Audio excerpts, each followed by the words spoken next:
Lakshmi Srinivasa jewelleries proprietors Duggi Srinivasarao, Duggi Abhinay, IT hub ఎదురుగా Yellandu cross road, Khammam.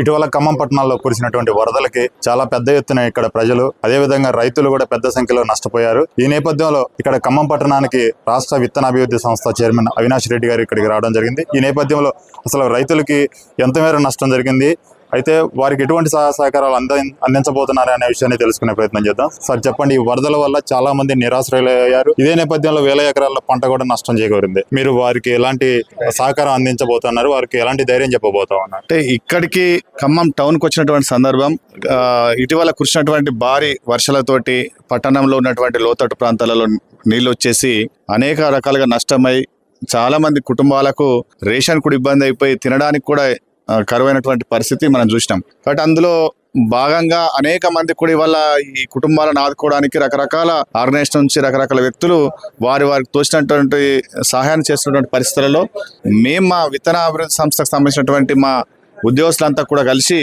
ఒక రోజు వేతనాన్ని వాళ్లకు సాయంగా ఇద్దామనేటువంటి ఒక ఆలోచన రావడంతో వల్ల కొన్ని కుటుంబాలకు ఎంతైతే చేయగలుగుతామో మొత్తం పూర్తిగా వాళ్ళని ఆదుకోలేకపోయినా, పూర్తిగా వాళ్ళకి ఎంత అవసరమో అంత చేయలేకపోయినప్పటికీ మా వంతుగా ఉద్యోగులు వాళ్ళ వంతుగా చేయాలనేటువంటి ఒక ఆలోచనలో ఇవాళ కొన్ని కుటుంబాలకు రేషన్ అందించడానికి వచ్చినటువంటి పరిస్థితుల్లో వచ్చినాం. అయితే దురదృష్టం ఏంటంటే వాస్తవంగా ఎప్పుడు కూడా ఇట్లాంటి పరిస్థితి ఇక్కడ రాలే ఖమ్మంలో స్పెషల్ గా. కానీ ఇవాళ వర్షాలతోటి తీవ్రమైనటువంటి నష్టం జరిగింది.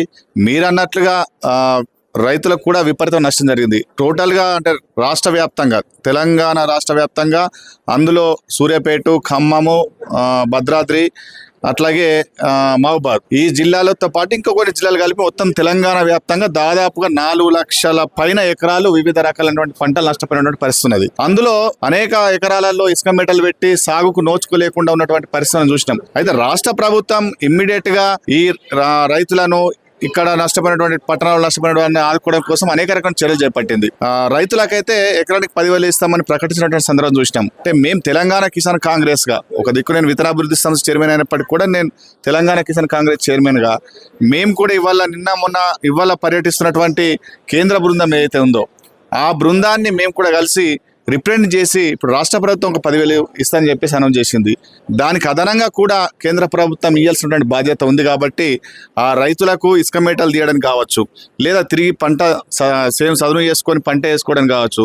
అంటే ఇప్పుడు నష్టపోయింది 10,000, దానికి పూర్తిగా నిండకపోవచ్చు, కానీ అది ఒక తాత్కాలిక ఉపశమనంగానే పనికొస్తుంది. కానీ నిజంగా రైతుకు మనం ఎంత చేసినా పూర్తి చేయలేనటువంటి సహాయం అది.